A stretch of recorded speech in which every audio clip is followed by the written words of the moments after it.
an IWF member and is a textile engineer. She's worked with several brands and has traveled a lot with her work on quality control and production management. And she has launched her own brand in 2009, which is called Be Quality, and works with organic cotton and the concept of slow fashion.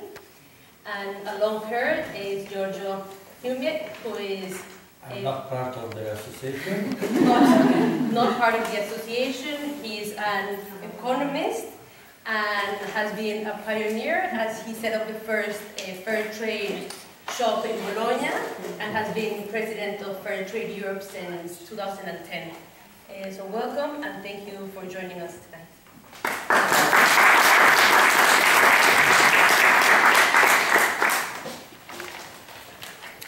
So good evening to everybody. Thanks for the presentation. As you know, my name is Giorgio, and I have something to add with regard to my friend Pilar, because it is true she's traveling all over the world, and she came back from China this morning. This is just to give to you another information about her CV, that is a business woman, full of passion for life. Thanks to be here, Pilar. And so, our wish this evening is to have a dialogue with you about the responsible consumerism. This is the official title, no? Right?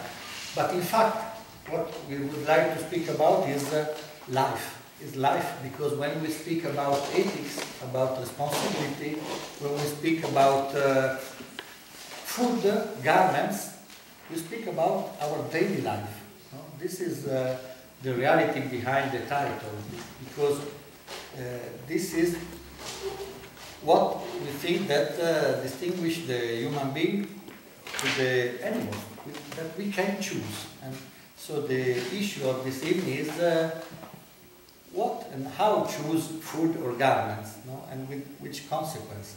So this is the maybe kind of presentation of this evening. And so, yes, we have divided this dialogue in 4 questions, and we will answer them from the food, but not only food. That is Giorgio's experience, because he has been working for many years on the fair trade, not only food.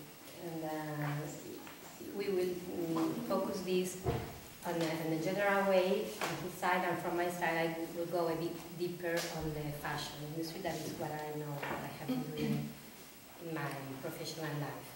So the first question we will answer is that responsible consumerism, is it a trend or is it a real change? Giorgio, what can you tell us about this? It's a good time. Yes, trend or real life change. How to recognize it, no? For sure it's a trend. It's a trend not because it's my idea, but because the statistic. If you look to the statistics, we can see that in Italy, Europe, and also at world level, even in this economical critical era, the sales of organic food or fair trades items are increasing a lot. A lot means from 12 to 15% every year. In this year, when the commerce, the trade affairs are not so good, no, for normal company. So for sure, when we speak about ethics in market, is for sure a strong trend. But there is a right question to ask is if this will change something. In my opinion, something already happened. So social change is here, and if we look to economics, we can easily recognize that ethical became a market tool, not for us that we are working in social economy since a long time, that we think that we need ethics in trade and in business. No, for the normal company. Do you know Ferrero, for sure? No? Ferrero 2 years ago, decided that in few years all their cocoa and sugar will become fair trade. Do you know fair trade? Comercio justo, comercio equitable, is a trade made under social and environmental mandatory criteria that is since 60 years present all over the world, from Italy to New Zealand, from Japan to Cameroon. And if you hear from radio and television, there are some very common companies that are claiming that they are clean because they are also using social or fair trade products, like from Nestlé, very few products, in fact, right? From Nestlé to other local companies that are trading tuna or that are owning supermarkets. So, in my opinion, ethical in economics is a trend that became a social change. And what about you? What about in your area, business area? I agree with you on the fact that it's a real change. Today, we have a lot of access to information that maybe 20 years ago we didn't have. There are big groups like Greenpeace, but many others, Fairtrade, that are putting light on some things, the impacts of this old industry, the classical industry, and people today is aware, and this is a very important thing. The fashion world is led by big groups that have the strength to guide our behavior, our consuming behavior. And if you think fashion,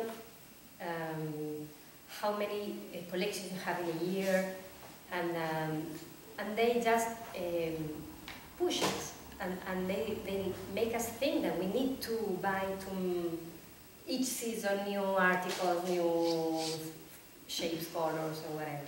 So they are very strong on this, but in the last years, few of them are starting to have little collections that are ethical, sustainable, economic.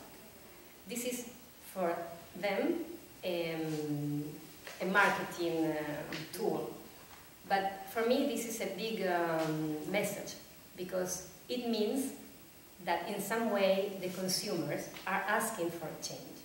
And they have caught it. I don't think they have realized it's this is going to continue, but I'm sure it is. It is something that will grow.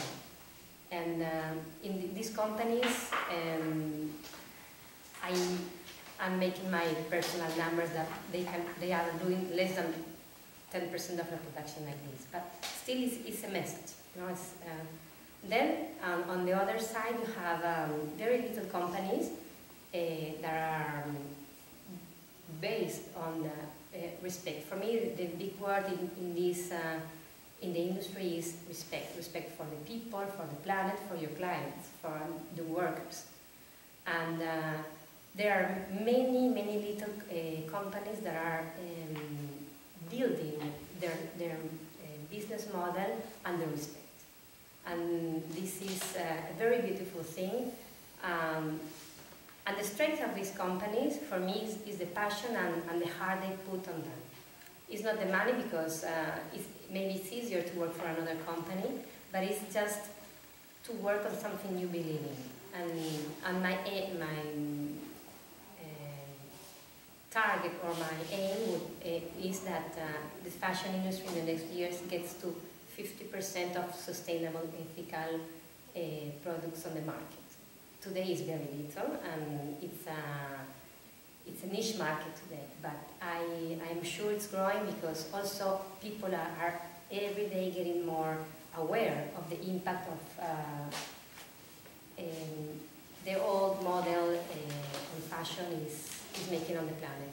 We know that the fashion industry is the second industry that is second most polluting industry in the world after oil. In just a few numbers to have a clear picture. Another element that is very important is that in 1 year in the world there are produced like at least 150 billion garments. In the world, billion. We are in the world 7.5 billion people, from which less than half can buy 3 garments in a year. So this is a big unbalanced situation. And this is something that today you can find it everywhere. Online, you can find it and you can find many situations in which you can find this information today.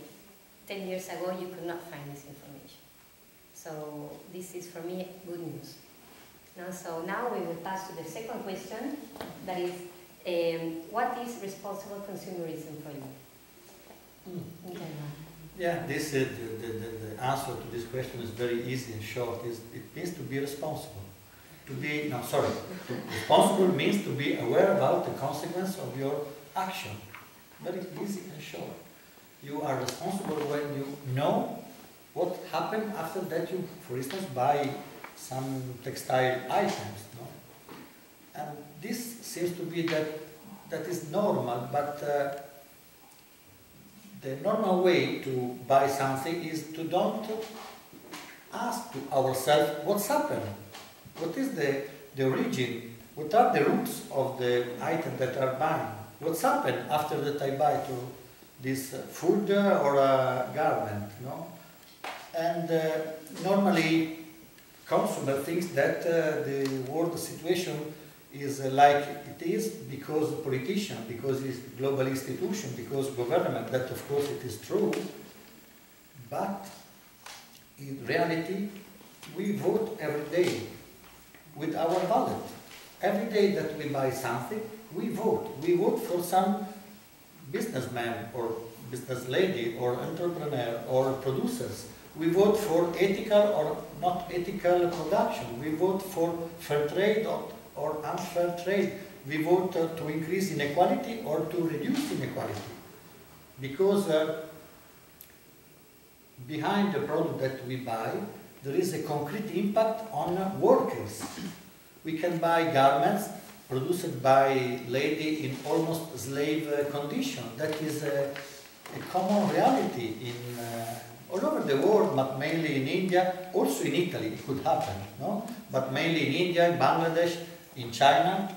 No? There are a lot of statistics. When we buy a tomato box in Italy, most probably has been made by almost slaves in the south of Italy. Puglia, Sicily, Calabria is a reality declared by official statistics. So, to be responsible means to ask to ourselves what's happened, what are the consequences of my act in consumption. Because maybe you're not so aware about it, but we can choose. We can choose.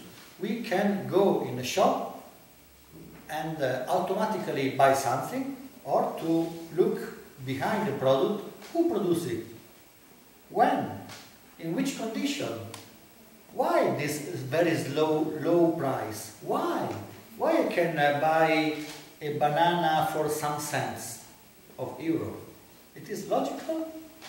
What's happened before that this banana can, or coffee bean or chocolate came to here? So this is, in my idea, and this is also my suggestion, the translation of responsibility. Sorry, yes, responsibility is to ask about the consequence of our actions at all levels, of course. And what about you, Pilar? What do you think about responsibility? Focusing on fashion, obviously, my idea of responsible consumerism is ask yourself if you need these pieces, if you need an object. No? It's many times we make, especially the fashion shopping, a very impulsive buying. And for me, is to be responsible on our shopping is ask yourself if you need. This is I will make a parenthesis here because none of us is a perfect responsible consumer.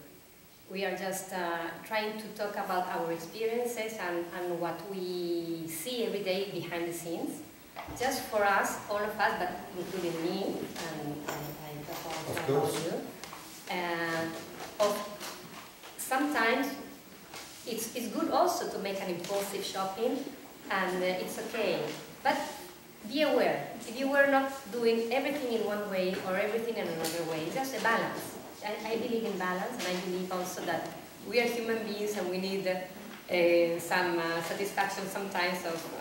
But that's okay, but at least start choosing and start paying attention. So this is for me the main concept about the responsible consumerism. It's obviously one thing regarding to the price. Doesn't always mean you pay more if you buy in a responsible way. Sometimes if it happens, because it's obvious when you talk about a t-shirt of €5, it's in this case it's obvious that the workers have not been paid enough. It's obvious the raw materials are not the best. Or it's obvious that this product has made a big pollution during the process. So it's true that sometimes the price, a higher price, exists, but there is a reason why. Now, especially when you talk about small ecological or sustainable brands. I'm not talking about big brands that spend a lot of money on catwalks, publicity models. I'm talking about sustainable, ethical companies. So, sorry. To the third. Not the third, sorry. How slowing down consumption can improve the quality of our lives? That's a very interesting question. Yes, interesting and not easy because it's subjective also. No? There is no statistics here, no? Because quality of life is a personal idea. No? So, in my case, for instance, what makes me happy normally is to do something that is coherent with my values, with my principles. This makes me happy normally, no? That my life is coherent what I think that is good for life in general, not only for me. But I think that this is a very common idea. People normally is happy when knows what they want, which kind of values for them represent the good values, good way to live, and when they could be coherent with these values. This makes people happy in general and increase the quality of life, in my idea. And so we can use consumerism, we can use our action of when we buy something to be coherent when we think, for instance, that climate change is a very bad condition. When we think that to work in slavery condition is not so good, that we want to don't be allied with a bad politician that thinks just about to increase money or personal affairs. No? And we are happy when we can choose. That's we are thinking to live in a free market. No, this is the free market is a sort of theology, of economics and the common thinking. But if you look what are the owner of the majority of the products that we buy every day, we will find few big companies. 70% of the total world turnover is made by 143 big companies that are producing nothing, just finance. Their owner through finance to some factories, lot of factories. In Europe, 50% of the total food sales are made in supermarket chains. 50% of the total food sold in Europe, okay, is made is sold in 5 supermarket chains. No one is from Italy, so don't think about Coop or Castellunga. It's not the case that are smaller than the big giant player like Carrefour, Tesco, Lidl, Aldi, and the fifth one I don't remember, sorry, but is from German or UK. If you buy a mineral water bottle, there are several different titles in front, but if you turn it in the back, you will find Nestlé or Coca-Cola. So I think that we improve our quality of life when we are sure that we choose what we want and we are not obliged to follow the mainstream. And when our actions are current with our values. And so what's happening in textile? What do you think that is improving the quality of life in your experience, Pilar? Well, in my experience, but it's not only in fashion in this case, I think today we are full of objects and also of garments that we don't use in a long time. So we have our wardrobes full of garments, full of objects, our houses full of objects, and our agenda full of things to do. And obviously, all this noise of things to do, objects we have, distract ourselves to not to listen what is happening inside of us. And this is for me very important because slowing down means taste, feel, have a connection with the objects you have, with the actions you do, with the people that is around you. And this is a way of improving the quality of your life, and it's automatically, it takes you to have a better human relationship quality. And I think that is the big benefit we can have when we slow down, because it's, for me too, I'm not out of this situation, that we are really overwhelmed of things and things to do and objects, no? So it's giving back the value to the things and to the people around our lives, because today it's like a disposable situation in which everything is coming up and down and we just don't even taste it, we don't feel it, we just all in a hurry, no? And getting back to listen to what is inside of us, what is really important for us. And sometimes we just get to this point only when something hard happens in our lives. And I feel we don't need to have a dramatic situation to start thinking of what really matters. I think it can start today and allow us to know what is important for us and start building this and feeding this situation.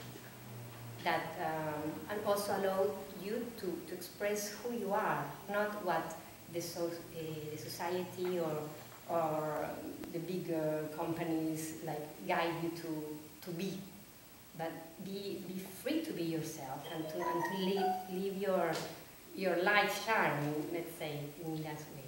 So this is for me a good reason why to slow down. The fourth question now, the last but not the least, suggestions to living in a responsible way, consuming responsible. Yes, of course there are a lot of things to do, and you never end this way to be. What I mean is there are a long list of things that you can do to live and consume in a responsible way. But if you think about consumerism and custom, I think that the most easy way is to think about the origin and to the chain that brought the produce to your table, to our table. For instance, if you go to a shop to buy garlic, it could happen here in Bologna today that this garlic is made in China. It's happened. It's a normal things. Please ask me why I have to buy garlic produced in China and why it is cheaper to sell to me a garlic piece instead of a garlic produced in Montese, where that lady is owning a farm, no?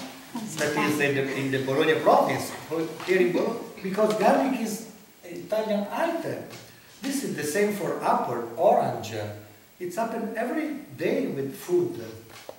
Sometimes it's mandatory. We don't grow banana or coffee bean or cocoa in Italy, of course. So I don't think that we have to stop to buy foreign between brackets products. No, this is not the case. But if we ask to ourselves what I can do to fight against climate change, I'm interested to be engaged in social issues. I want to be neutral in front of the migrant issues, for instance. No, I think that I can do something with regard to global issues. There are a lot of things that I can do, or you can do, or we can do. First, put question to the product that you are in front of you. Who produces it? When? Which are the road that brought this product to me? There are some conditions that I can understand to learn if the workers they produce it with the same condition that I work in, that I could have here in Italy or in Bologna, that not always are perfect and good, but maybe better than in some other country. There are other ways that I could support production made in Kenya or in Bangladesh. Or I have also to consume Italian products. My answer is no. We can choose. We can follow to buy products from Bangladesh or China or India if we look for products produced in that country under social, ethical, and environmental condition and criteria. That is possible. If you buy beer quality products, for instance, are you sure that in one hand you will have a high quality products? Let me make an advertisement, please. It's an example, it's not an example. No, sorry, this is important. We are not speaking about dreams or something that is idealistic. Today in Bologna we have several shops when you can buy items made under social and environmental conditions. This is very important. So beer quality is an example, it's not an advertisement. Please let me say something on it, because if not, seems that we are speaking just about a dream. No. We can follow to buy everything high quality. Be sure that are produced with respecting nature, environment and people. So this is something that we can do every day. And you? Well, Yeah. on fashion, this is a suggestions on fashion, obviously, and the first thing is ask yourself if you need it. This is one suggestion I can give you. The other thing is swap. These swap parties, I think it's a very good option to recycle and use for a longer time pieces that already are existing. And another important thing that we maybe don't think of is to use natural fibers. Choose garments of natural fibers. Natural fibers are, first thing, are better for our skin and for our body. And on the other side, the pollution these garments make are much less, because we are talking about biodegradable articles. So this is something that is in some way not impacting the planet, also in the production system. Another suggestion I can give you is buy less fast fashion products. No, I'm not saying don't buy them, because I don't think this is a realistic thing, but buy a bit less. And maybe instead of buying 20 a year, buy 15 and one good quality garment that you know you can use it for longer time. Just for you to know, when you use one article one more season, you are reducing the carbon footprint of 20–30%. Just by using one article one more season. This is things that nobody thinks of, but it's already very common use to. Another suggestion I can give you is mad because we are not used anymore to repair our garments. And that's something we can do. Not every time, but I think for some articles that at least they have a value for us, because that's another element for me. When you have articles, garments that you have used for 10 years, they have a value, they have a emotional feeling. So for me it's important just to keep these things in our lives. Now another suggestion I can give you is choose sometimes evergreen styles, so that you can be always beautiful, feminine, and on fashion, let's say, without being connected to the fashion trends, no? And now,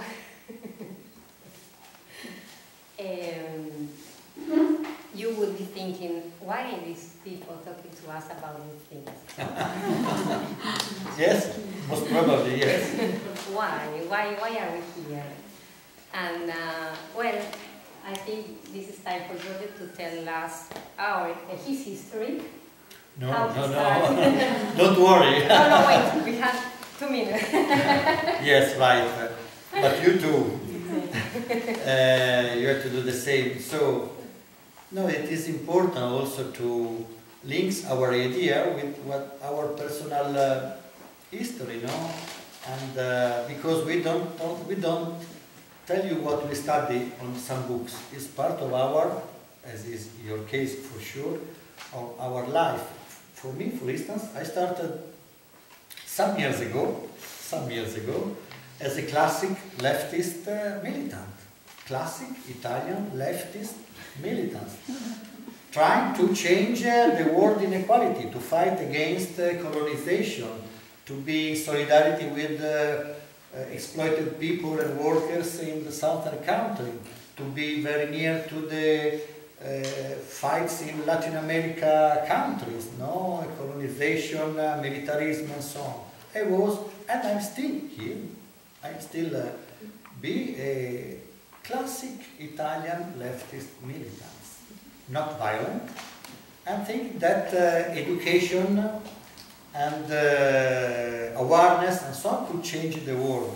Please let me be very schematic and short in 2 minutes. And step by step I discovered a very classic, very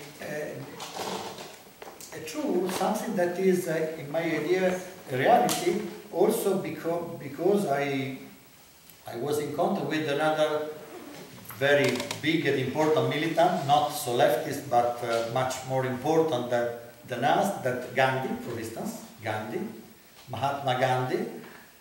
And finally I got a very easy idea that if I want to fight against, for instance, the financial system, instead to go to broke the glass of the bank that I have in front of me, it's much more important to establish another bank. Instead to be against the bad companies that are exploiting workers, it's much more important to create the good and right example, establishing a good company that is making business, is creating job and margin for all the chains, from producers to the sellers, respecting workers' rights and environments. That's why I'm here. That's why I discovered Fairtrade 25 years ago, and that is there is a way to change the world at single and collective level through consumption. And you have also a very long, interesting history, no? From big companies to beer quality. So what about you? What brought you here? Well, I've been working on the textile industry since '98. I started with passion and love this work. And as years were passing by, I was traveling around the world to follow the quality and the production. And I've been in the middle of situations that are very sad and very difficult to live. And even though I was just a visit, it was difficult for me to deal with these people because the conditions they were working in or the lives they were having were really, I would not use the word slavery, but very close to that.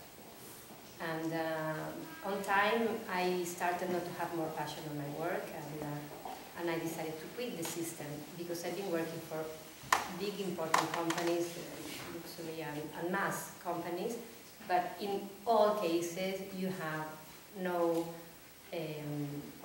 respect. That for me is the key word. And the prices, the quality, the timing are the important things, and not always the quality. Maybe the look, the marketing strategies, but not always even the quality for garments that cost a lot. So I was very disappointed of this industry, and that is why I decided to create my own brand, because I want to work with the values I have, and being in the classical industry for me was going against my values. And the last 2 or 3 years I was like, every morning I had a stomachache because I knew I was going to work on that place with that people and with all these situations. So I just decided to quit and make my own project based on what respects me. And I'm not saying this is perfect. I have a lot to learn, and from you, from Giorgio, and from also my suppliers. So, but the thing is that I do it with joy because I know I'm working in a way that I don't know how to say this. I'm building a system of work that I want to see everywhere. So it's like be the change you want to see, you know? And this is why I created equality. And you, now we are asking you if you can share with us why you are here and where are you in this point of your life? Any volunteer? Please. Thanks. Stop. Okay, so I believe in what you are saying, and I put this into practice since time, so maybe not profession, or yes, as likely yes, because I like all this kind of swap party, and I think that also the things we are using, they should have another life if we do not want them anymore. So either you keep them, or you swap, but I think that it's too short, you know, to throw things away too easy. And also for the food, I made some choice. I'm not perfect, as you're saying, so but I started thinking differently. And so I go to farmers markets to buy my food because I'm thinking to pollution, to the environment. So I trust that maybe locally I can support also the economy over here rather than the economy of big companies. And I hope that we are always also eating something which is better in terms of quality because they are picking up goods when it's the right time. I'm not eating cherries in December because I know that they are not our product of the season, so probably it's not a good time for having them. And I think that also kilometer zero, this kind of stuff, which are, you know, less traveling of goods around, I think that it is a contribution to our environment, and I believe in that. So it is, and this is a lot, because also little changes, little things, if we all do one, I cannot think that we are all super perfect responsible consumers, but just making 1, 2, 3 choices is already a lot. And I think that the more difficult thing to get started. yes, And to try to think differently, but after you get started, it comes natural, you know. Every day you are thinking to something different that you can change in your life and improve it. So maybe you start from food, which is quite easy, because it's something that you are having every day. And maybe it costs some effort, because rather than going in one supermarket, you have to, you know, go in different places, maybe. But it's also a matter of organization. yes. After you know things, you don't lose so much time, so much more time. Yes. Or do it with knowing that you are doing something good anyway, who is also in a certain way giving you satisfaction. And see, but that's the right thing you said, that the most difficult part is to start. Because it's true that ethical, sustainable companies mainly are very little, and they don't have the strength to be in big distribution chains, or they don't have the capacity to make the publicity. So it's difficult to. It's not difficult to find them, but if you don't search for them, you will not find them. So a good point you have done is this, because it's just having the idea of, well, one thing. Let's start by food, or let's start by one product a month. And once you get to that habit, then it's automatic. But it's just to change our vision, and that is the hardest part is at the beginning. But it's worth it. It's worth it. Thank you. Yes, of course, it is evening we are talking on what we can do to change. It is this situation dominated by big companies. I'm myself a producer of organic food, and I think that we as producers should work also a lot to make it easier for us all, because in fact the problem which you mentioned is that it's difficult to find, and also we as producers should have, I think, the trust to network more. I don't know how it works with your business, but in organic food there are a lot of allies protecting a little group of or one company, and that makes it not so easy for the customer to find the products. Yes, that's a big how do you say, a big, like a ring on the chain that is missing in many cases with sustainable and ethical companies. And I have seen this also on my experience selling to stores. So there is a lack of this a ring that is missing. But I think our passion on what we are doing, and the fact that we really believe with the heart that this is the right thing, it will take time, but it's getting better. I think people is much more aware now, and anyway, we have always to invent new things.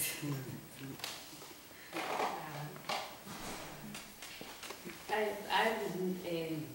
share that I am very interested in this topic myself. I think it began from when I had my son 2 years ago, that I became much more aware of the importance of the quality of either the ingredients that I was going to use to cook his meals, because I didn't want it to have any like pesticides or any chemicals, and of course then that reflected on a need to change, of course, for myself as well with fashion, in the sense of buying things with organic cotton, because I know it's better for their skin, for his skin. So it began, for me, the trigger was having my son, that made me more aware of changing my consumption and my habits. And I'm as well living in Italy, because of the seasonal state of mind that most of Italians have, and like restaurants, and I also buy the ingredients out of contadini, and so I'm learning. I've bought a map of what is in season in Italy at different months of the year, and to just become more aware and trying to that way contribute to improving, or at least not causing more contamination. One thing that I would like to ask, which is for me not very clear, I'm not sure if you, Giorgio, covered it precisely, but like the difference between biological, organic, sustainable, if they're like interchangeable or if each of them means something, because I see some products that are like only biological, only ecological, only sustainable, so I'm always a bit confused with like the use of the term, and so it would be for me to be more knowledgeable of when I choose, understand better what I'm buying. And can I add something else? Biodynamic. That's something new. So simple to navigate. The answer right now is I just have 2 minutes because my guardian here. But you can find a lot of information about biodynamics, organics, because here in Europe and also United States, Australia, to claim to be organic or biologic. Organic is English way, biologic is Italian or Latin way to say exactly the same things. Is you can claim to be organic or biologic only if you respect some criteria with regard to the to the supply chain to produce your food items, no? And that the final result have to be zero chemical inside the product. And there is a law at EU level, the same as in the United States, of course, with the green label that is a sort of leaf, no, with some stars. And so to use this label and to claim to be organic, you have to respect a long list of criteria recognized by the European and all the EU national laws. So organic or biologic means that you are respecting this kind of criteria. At the end, zero or almost zero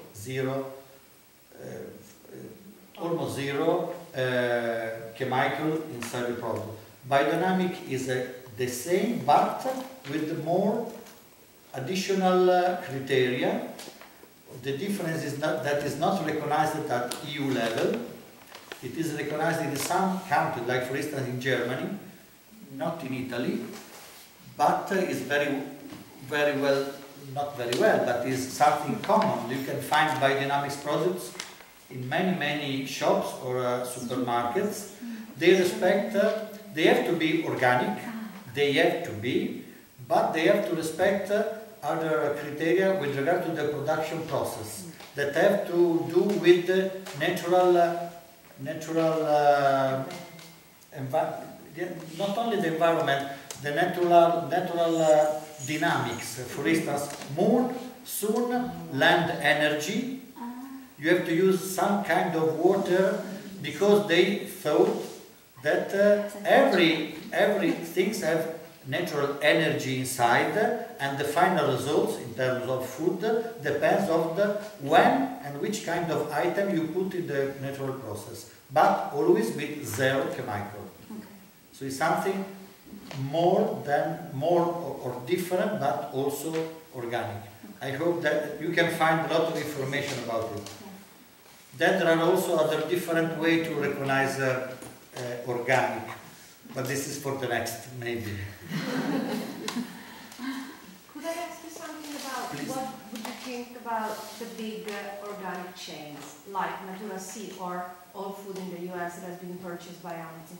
Because I read, I'm sure you did as well, The Omnivore's Dilemma by Michael Pollan, and there's a section in it about like the dilemma of like these big companies, big organic companies, and how they behave as well because after you become of a certain size, you cannot really abide by real natural laws in terms of pollutions and your trucks and stuff, especially all food, I'm thinking. Yeah. Or Natura C in Italy, I don't know anything about Natura C behind the scenes, so I know more about whole food in the US. This is really a dilemma and a cultural and political issue that never will end, in my idea. This is my personal opinion today, no? Because this is an evolution. No? I started to promote organic products in 25 years ago or 30 years ago, when there were just 1 or 2 organic farms in Bologna province. No? And there were a very small and hidden shop in downtown selling organic products. It was really very, very, very small niche. And these small militant groups asked the 2 big shops to, please, why use this kind of polluted products? Use organic products. We were against them, no? In front of big shops, making manifestation. No? So now that they are using food organic products, there are other people that come to us say, oh, supermarkets are using organic products, this is good or not? No? That is your question. In my idea, when we speak about fair trade or organic, we speak about certified products with the additional control compared to other normal food items. Much more additional, and some laws that they have to respect, at least in the organic field. Fair trade is not still now recognized by laws, still now. So, in my idea, I think that the world is better now than before. No? Because if they sell an organic banana, it means that less pollution for people and for the land. And we're talking about big, huge pollution to produce normal banana. So I think that is better to have big companies